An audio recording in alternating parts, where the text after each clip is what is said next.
so we're here. It's finally the day, the hackathon. So welcome. You guys are going to be making history. This is the first time that Morgan Stanley's coming to Marist, or actually anywhere, to do a hackathon like this. So this is like literally our first time doing anything close to this. So we're really excited. We're hoping you guys are excited with the hints that we've been giving out and all the material we've been kind of giving at you guys in the past few months. So more or less, this is going to be a challenge that we have at Morgan Stanley today. So it's not just some random problem that we're giving to you just because we feel like torturing you for 48 hours. It's going to be a real challenge that we have today. We are still looking for the solution. So we're looking for you guys to help us out. And obviously, release your creative side. Let us see the creative in you, right? And most importantly, have fun with this. It's not serious. You're not going to, whatever. Just have fun with it. And as Leo said, it's our first time, so if something goes wrong, you got nothing. Thanks. You better say more than that now you open your mouth. I'm just saying. All right, so a little bit about the contest, right? It's a 48-hour programming challenge, as you guys probably know. It'll end Sunday. So there's going to be a lot of problem solving, obviously a lot of coding, some algorithm design, and because it's such a big challenge, you're going to obviously make sure you have to manage your time well. And like I said before, it's based on a real-world problem. And the top 3 teams are going to be able to present kind of like what I'm doing now, where we're going to present to the rest of the group and anyone else that would like to join to watch for the final showdown. So there's going to be a twist at the end. You guys are going to be coding based on something all weekend, but then if you guys become one of the top 3, there'll be a little twist, and we'll see if your code makes it. All right, so a little bit about the prizes. This is literally just got added last minute.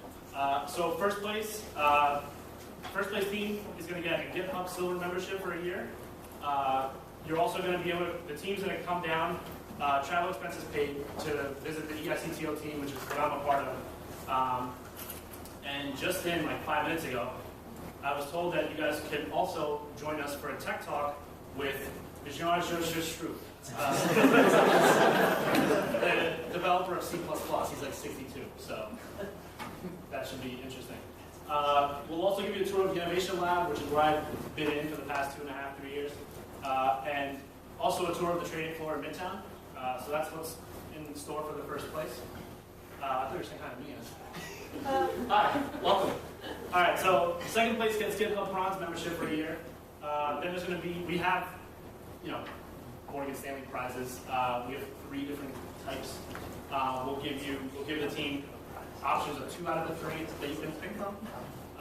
And third place gets silver membership with GitHub for 6 months and choice of 1 of the 3 random surprise prizes that You get the leftover.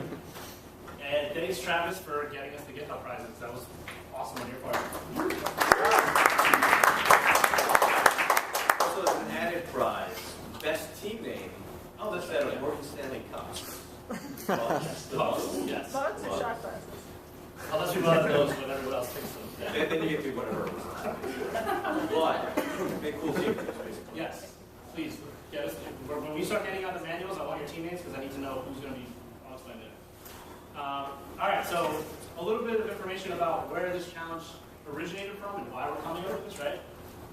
So today, banks have this issue where obviously business opportunities are changing drastically globally with a lot of volatile trading, and basically we need, as an infrastructure team, Rob's also an infrastructure, and so is Ryan back there. We're on teams where we basically need to figure out how to deploy a technology to address this random demand that may come at any one point in time, or this random increase in demand from clients, right? We're in a problem where basically we're stuck with physical servers and a fixed number of them in certain regions, right? In New York or London or in Asia, right? And so what we're asking you to do is look at it from a different perspective. So there's this concept called service-oriented architecture. Basically, instead of looking at it like, okay, you have a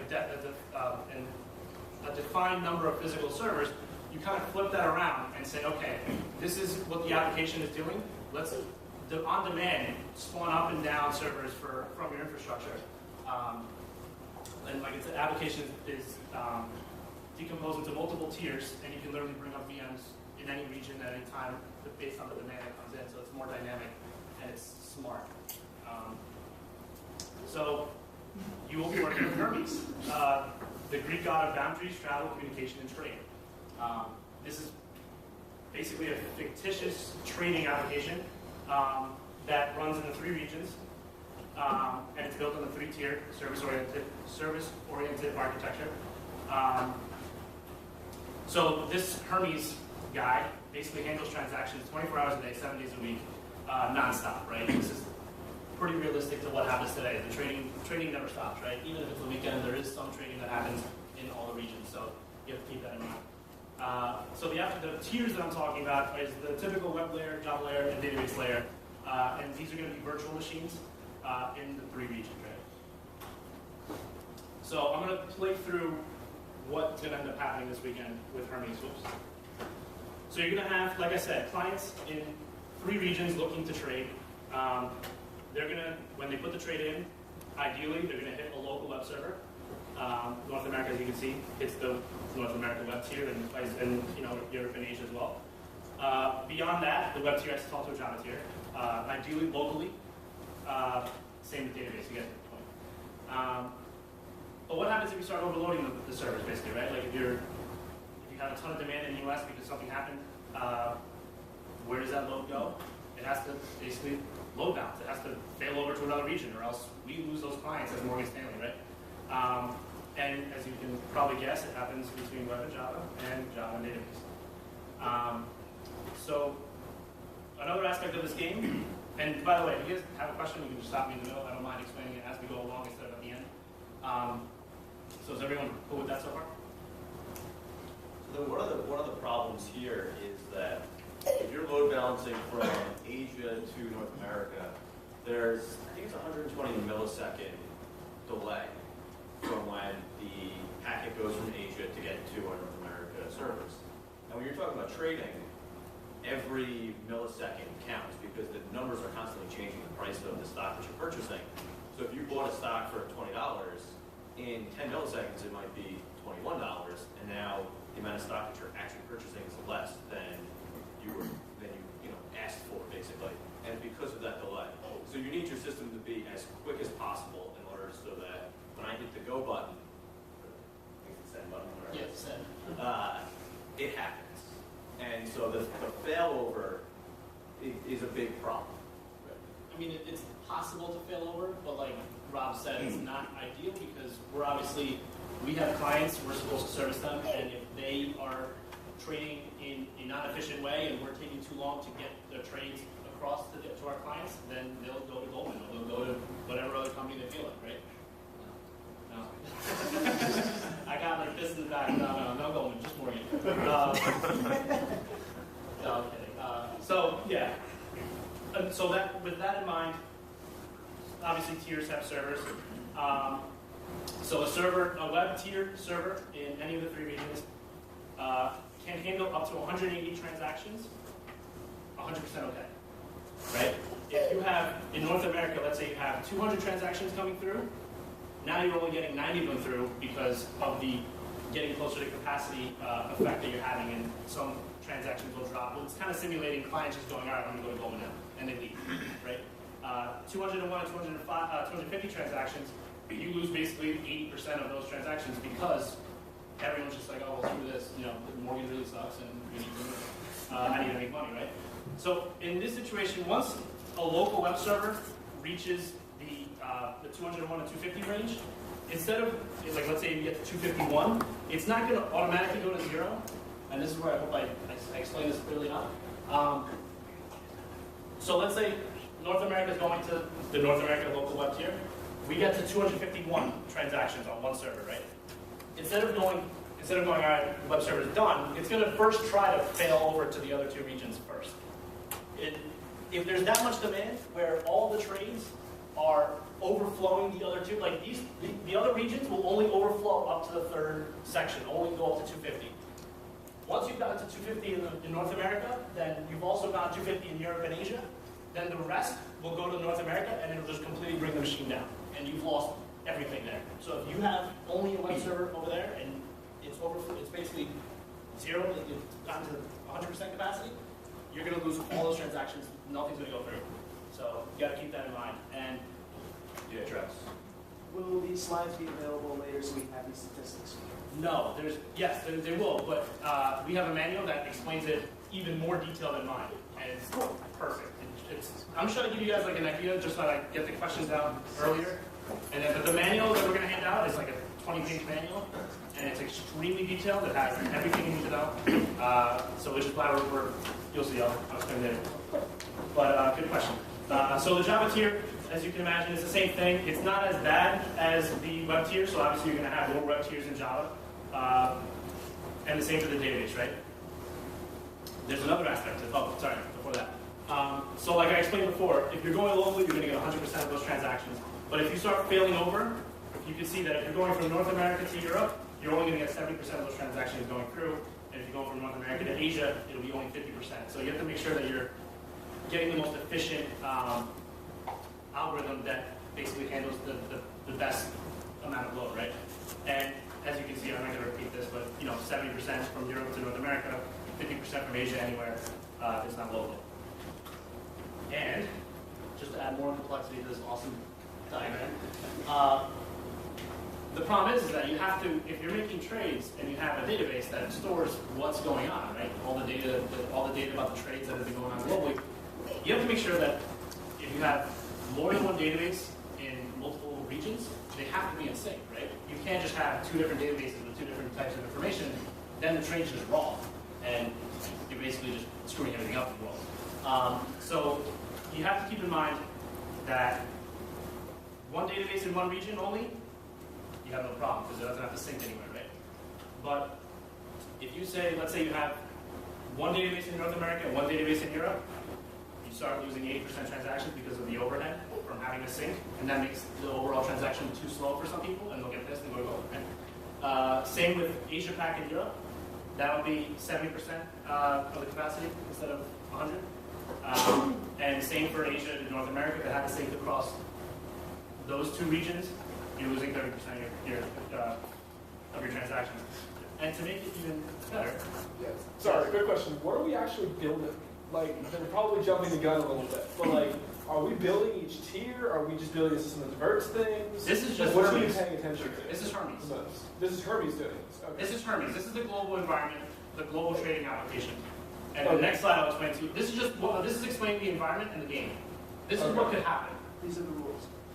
These are more or less the metrics and the constraints of the game. But does the database exist? They don't need to build databases. No, you don't have to build any of these tiers or any of that. Okay. The next slide, I think we'll clear up a little bit of that. Okay. Good question. And to add on to all of that complexity, if you have all three databases, or if you have databases in all three regions, you have to sync between all three, which is a ridiculous amount of syncing, which means you're going to lose down to 39% of capacity of transactions that you're making. So, not next slide, a few slides. So, this is a typical trading period over a span of 10 days. So as you can see, obviously it starts in Asia, which is the green line. You can kind of see that at the bottom. So you have a typical, we're trying to make this as realistic as possible. So you have a peak in the morning when the people first start, when the open market, right? And then lunchtime, everyone goes and eats, and it kind of lowers down, right? And then it comes back up. Okay, cool. So like it comes down, and then Asia kind of drops off. They go to sleep. And before they even go to sleep, Europe does the same thing. They have this kind of pattern where two peaks throughout the day, right? And North America comes in, so you have to basically, and then this is overall, all the trades that are going on globally. So you can kind of see this pattern, and not every day is different, right? And this over here is the weekend. You can still see a little bit of trading, so you can't completely ignore that. So there's this grandiose view of global trading, right? There's also, this is one-day data. So it's not just a very smooth line. If you drill down into it, you can see that there's a lot of volatile trading, basically every, 30 seconds? Yeah, every 30 seconds, basically. That'd be 30 minutes. Well, it's technically, it's 30 seconds, but this is showing every 30 minutes. But you get the point. It's a lot of change in trading, right? So hopefully this gets, okay, cool, so I'll answer your question now. So this is going to be a game where we have a game server running, Hermes, where it's simulating this environment that I showed you before with the crazy diagram, right? You guys are going to be building a client that's going to connect to this game server and play turn by turn. So the game server is going to pretend, it's going to say, here, this is the current environment, this is what it looks like. This is what the demand was in the past. This is how many trades have been going through. This is what your environment looks like. This is what you have up and down. What do you want to do? What do you want to bring up, right? And that's where the Hermes placement control algorithm comes in. You're writing the algorithm that figures out how many VMs in which regions and in which tiers is the most efficient for that loop. So there's this idea of you can have, if there was no cost in infrastructure, you can. This game's extremely easy, right? You just have 100 servers everywhere, all over the world, and that's it. You handle all the load, it doesn't really matter, everyone's happy. But that's not the case, right? There's obviously cost of infrastructure, it's very expensive. So you have to balance the cost of infrastructure with the profit of people actually trading through Morgan Stanley. So you know, you may want to be that guy that's like, oh, you know what, let's screw this client, whatever, and instead of turning on a server in a region so far away, just be like, all right, let's let that one drop because it's more profitable for us to just let that one drop and whatever, right? That we'll get into a little more details there. But so essentially, what you guys are doing is you're creating the network socket code that connects to our game server, which at the moment is sort of almost on AWS somewhere. We're trying to get that one fixed still. And you're going to be building the algorithm that decides where to place these VMs. And to add more complexity to this thing, you're also going to be building the GUI that will display this, right? Because obviously I don't want to just have you guys come up on Sunday and just go, oh, this is how much it made. That's not fun, right? So you're going to build a GUI that's going to kind of display what's going on with Hermes itself and what your algorithm is deciding to do in real time, hopefully. If you want, you can do it on the command line. It'd be cool if we saw a really nice, graph that kind of plots it out as the game's being played. You guys, again, this is the creative part that you guys can do whatever you want, right? So some key things to keep in mind. We're looking for the optimal number of web, Java, and database servers based on the change in trade demand across. So this is going to be 10 days, right? The other thing you have to keep in mind, which is all in the manual, but I'll mention it now. If you decide to bring up a server, bring down a server, it's not just an instant, okay, like I'm adding a server here, boom, it's done, right? Obviously, that's not real world like, right? You say, let's bring up a database server, that's going to take a certain amount of turns before it's actually up. So you have to really be careful about when you're bringing stuff up and down and whether it's going to make sense in the long run, right? You're kind of trying to predict future trade. Yeah?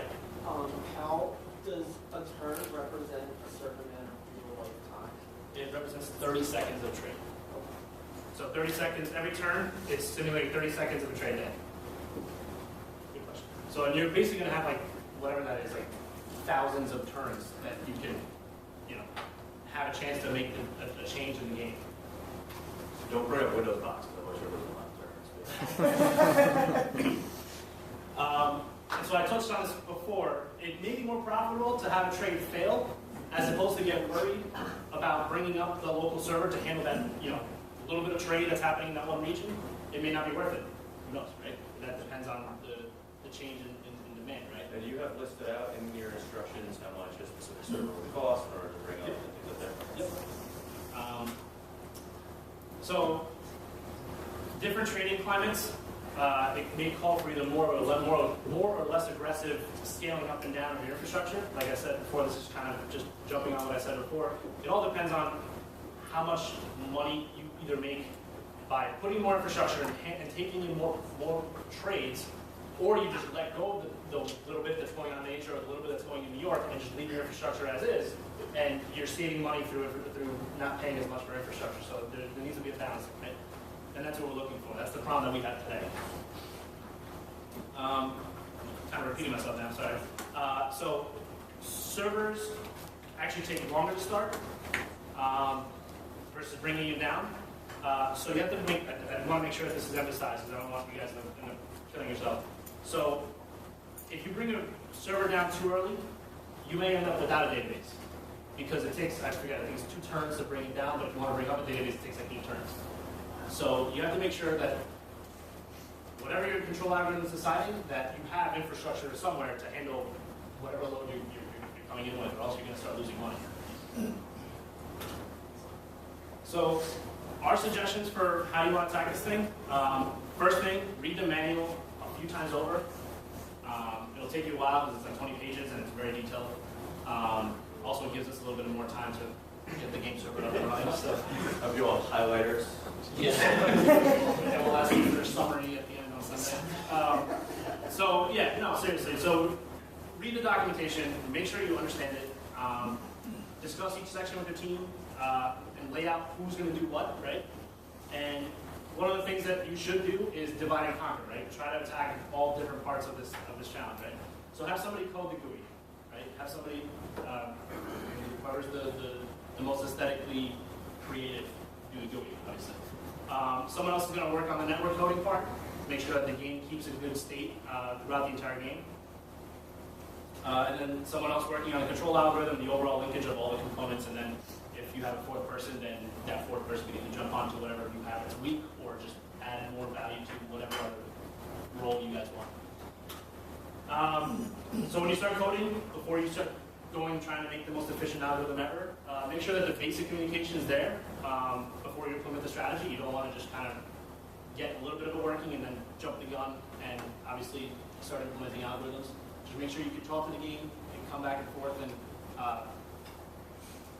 cleanly end the game, gracefully end the game. But then once you have your basic algorithm logic, after you've gotten the network code, tweak it and make it more efficient, right? That's essentially what it is. And so if you're at this point in the game, you've already done a lot, right? You've already done a good amount for this challenge. And so, just keep going here. One of the other tips that we have is don't assess the game every turn. So you don't have to do every 30 seconds. You have to check and see where it is, and you don't have to make a decision every single turn. Because it may be more efficient for you to not do anything sometimes, right? There may be more demand coming in. It might, whatever you guys decide mathematically, it might make more sense to just leave the infrastructure as is and just let those trades drop. Because running an infrastructure, adding a server may actually cost more, and it may not be worth having that trade for that extra cost, right? And you also may want to look in, if you see a spike one turn to the next, you may want to wait and watch a few turns before making a decision, because it may just be a fluke, and it may just be a one or two turn spike. And if you ask, to bring up a server, and then 3 turns later the thing's up and then the spike is gone, you've kind of made a bad decision. So basically, look at previous trade, look at the previous climate first, and then make a decision, right? And then if you want, once you have a basic algorithm set, work towards a more granular control and kind of get, not every turn, because that's probably not going to work, but, just make it more efficient. And the one way you can make it more efficient is by Googling PID control algorithms. It's where your math person, if you have him or her in your team, is going to probably be extremely helpful. That's going to help you analyze error and what's been going on in the past, and it's going to take history and basically apply it to the decision of whether or not you bring up a server or not in a region or a tier. Past performance is not an indication of future performance. You can go the route of, since you know what time it is in the trade day, you could just say, okay, it's 9 a.m. in New York, I'm just going to start bringing up stuff in New York and whatever, shoot everyone else. And then as soon as it's 5 o'clock, you bring it down, right? That may not, that may work, but you won't be actually handling unexpected spikes. It won't be the most efficient way. Yes. And obviously make sure you manage your time efficiently, make sure you have checkpoints where you want to be throughout the weekend. Save your work early and often. I don't want to hear on Sunday that you guys have the greatest project ever, and then 2 hours before you accidentally deleted it or didn't save it somewhere, and I'm not going to leave you, so make sure you save early and often. Don't save on these computers, because before the final is done, we're just unplugging them all. So you better have a USB drive. And unplug GitHub. GitHub, exactly. Or GitHub. Yep. GitHub. So this is the schedule for the weekend. It's 7 now or something like that. It's almost 7, so at around 7 we're going to kick off if we have the game server up and running. Question for you guys. We want to have a Saturday checkpoint where, I don't know about Rob, but Ryan and I will be here tomorrow, whatever time you guys want. Just don't say 4 a.m. because I'm not going to be here. What time would you guys want us to come back and make sure everything's okay, at least? Make sure you guys are live. 11? 11? Ryan? I'm assuming they're going to start at 11. Okay. I would rather early. I bet most people are going to wake up around. Is anyone against 11? Yeah. When you guys are going to see anyway, so if you're going to be in this room, we're just going to walk in this room and just take questions. So, you know, like, Yeah, 2. That's what I was. I think we're a little bit later. All right, 2. 1 or 2 o'clock. I'm thinking like 1 or 2. 1:30 then. all right, so we got 11 and we got 2. It sounds like the consensus is about 2 o'clock. Okay. You No, know, I mean, 11 will give you more time to get questions answered, but then 2 o'clock you'll be awake by then. And maybe I'll stop by 11, and then, but it'll be 2. I'll change that later. I'll make sure that we're here at 2. So then this may change. We're still kind of figuring out the details with the professors and everything. So someday something like this will happen. Not exact. Don't hold us to it. I'll send out an email as soon as we have the exact schedule for this. But something like, there'll be a time frame Sunday from 4 to 6 p.m. where teams will come to us individually and they'll show us what they have. And in the manual, we show you what are the actual things that we're looking for. So we broke it down into percentages, like 20% of the code, 20% is GUI, 20% is the actual algorithm, and all that stuff, right? So we're going to take the top 3 teams and then have them show us what they got, right? And there's going to be a twist to it. Obviously, you guys are going to get used to the trading volumes. The trading volume is not going to change all weekend. It's going to be the same game file. So you guys can make that as efficient as possible.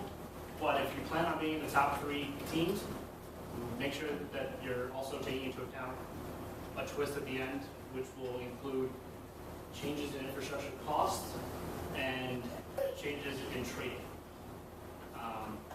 So if you obviously that means don't try to cheat the game, because if you do end up being in the top 3 and you come here and we change the environment on you, and you just basically just did it for, you just made the algorithm work for the current situation we gave you, the current environment, obviously it's going to be embarrassing.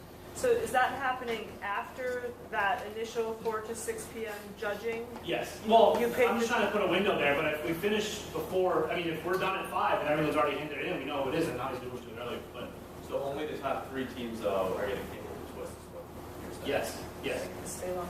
So you'll be judged, and then you're going to come up here, and We'll change the game on you. yeah, things are going to change. And then we'll see how smart your algorithm really is, and then we'll go from there. Which is good in a real life Yes. perspective, You don't know what's because going to happen there. in a year from now, whatever company you're working with, let's say it's Morgan Stanley, Or Goldman Yes. Sachs, either one. or Goldman Sachs, and they say, oh, you know, we're no longer using these type of servers, we're using these type of servers now, so they're going to cost X amount more or X amount less. And so you need to make sure that you don't need to now go back and reprogram everything, that you can, your stuff can work on the fly with that kind of stuff. So, like I said, Ryan and I will be here tomorrow and Sunday. So, contact us. You guys know my Morgan email. I just put this one in there just in case. But you can also reach Ryan Comfort at morganstanley.com. And we'll be sending announcements to the emails that I've gotten. I think there's only one team that I won't have everyone else's, which is Jason and Bob's team. Yes. So I only have your email, Jason. So if you guys want to give me your email before you leave.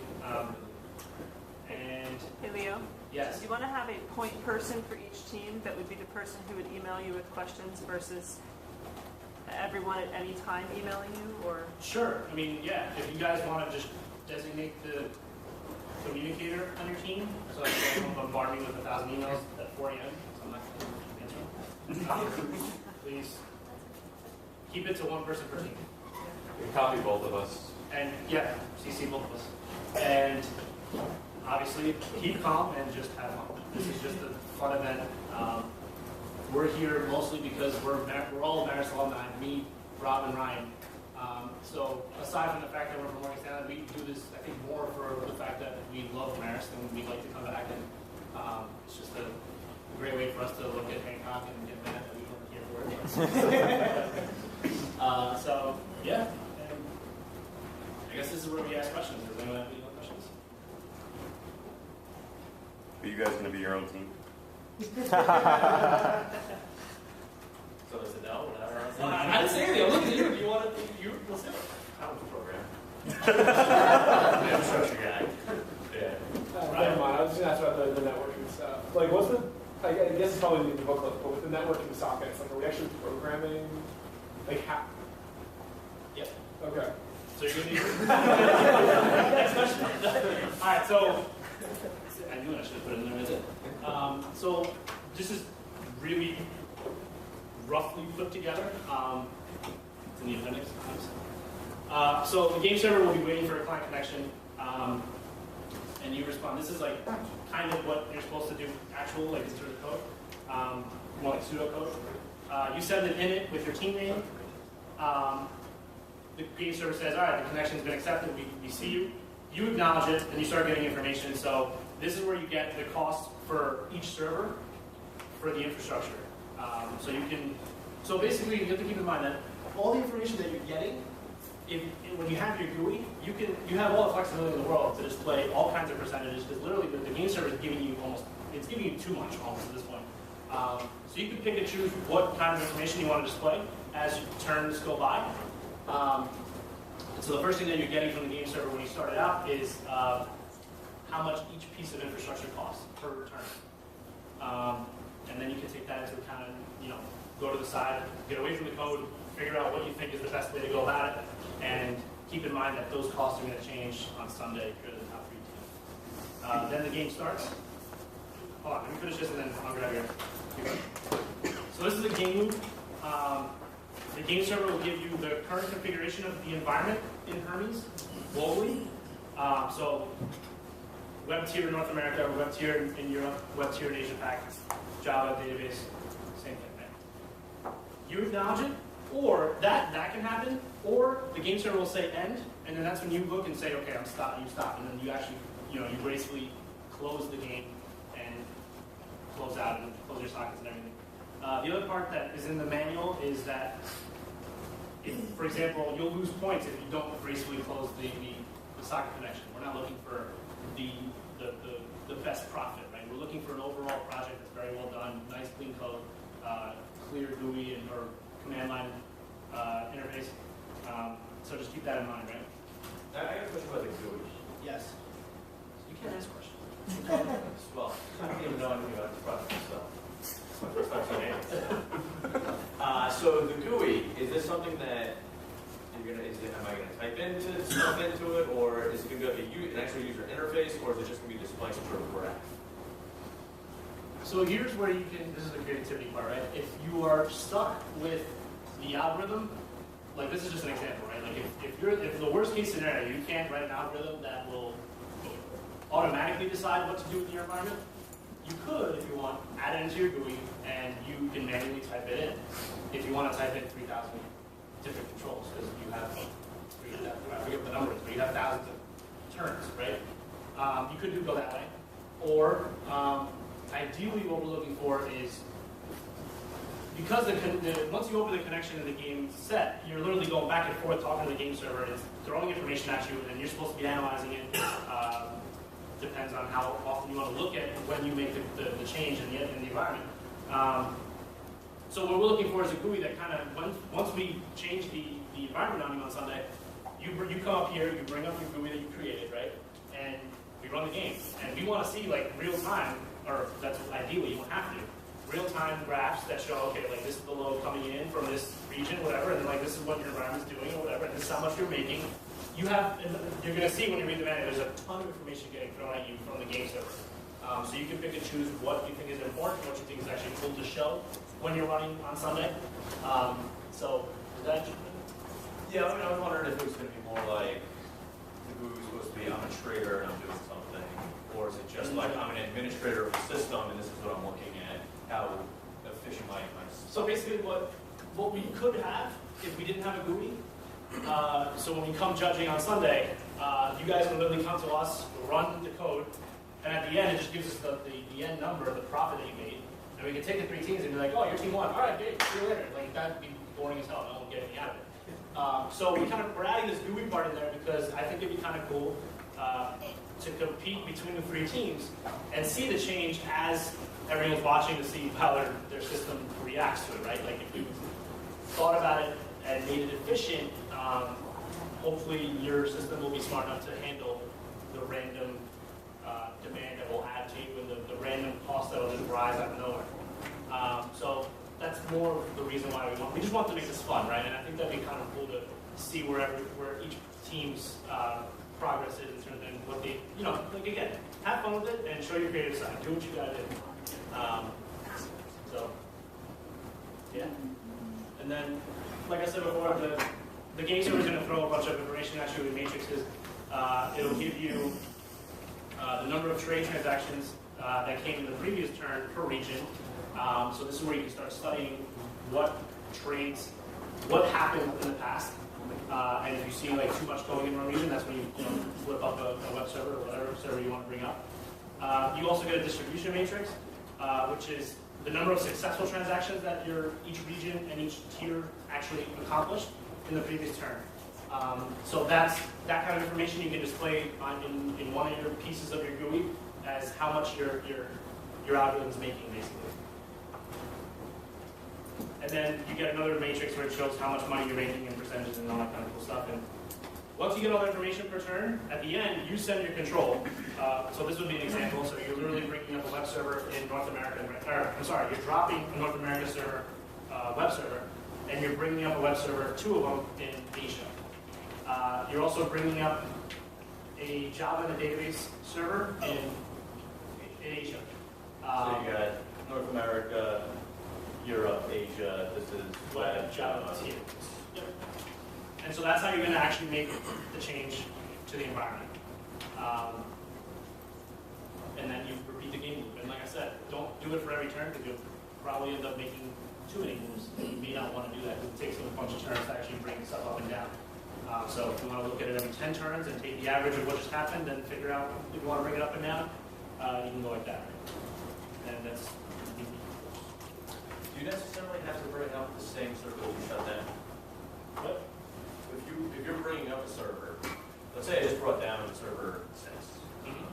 If I've got 1 through 5 still up, can I just bring up server 7, or do I need to wait for 6 to shut down and bring 6 up? What's 6? Server. Do you have to let the Within the last same region? server shut down? Oh, so you're saying if there's 5, if there's 5 web tiers, let's say there's 5 web servers in North America. Yep. You're saying if you bring the 6th one up? I shut down 5, Okay. and now I say, I need another one. So do I need to wait for 5 to actually shut down, or is it like a brand new one that I can bring up while 5 is shutting down? You can bring up a new. So you That's don't the need- idea. So We're trying if it's 2 and 8, if it's 2 to bring down, 8 to bring up, I'm not waiting for 10. If I bring down and immediately bring up, I'm only waiting 8 still. But if you do that, you end up with a few turns where you actually have nothing. Yeah, no. Because if I'm you saying bring down. if it screws up, Yeah, wasting yeah. extra turn by bringing, No.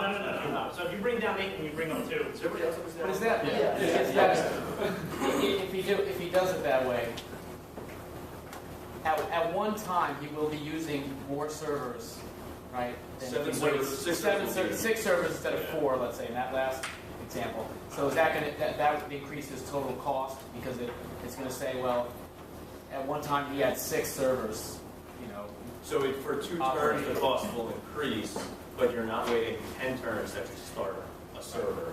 Yes. Keep in mind, it takes longer to bring up a server than to bring it down. So that's what I'm saying. Like if you bring down. Say I understand what I'm talking about.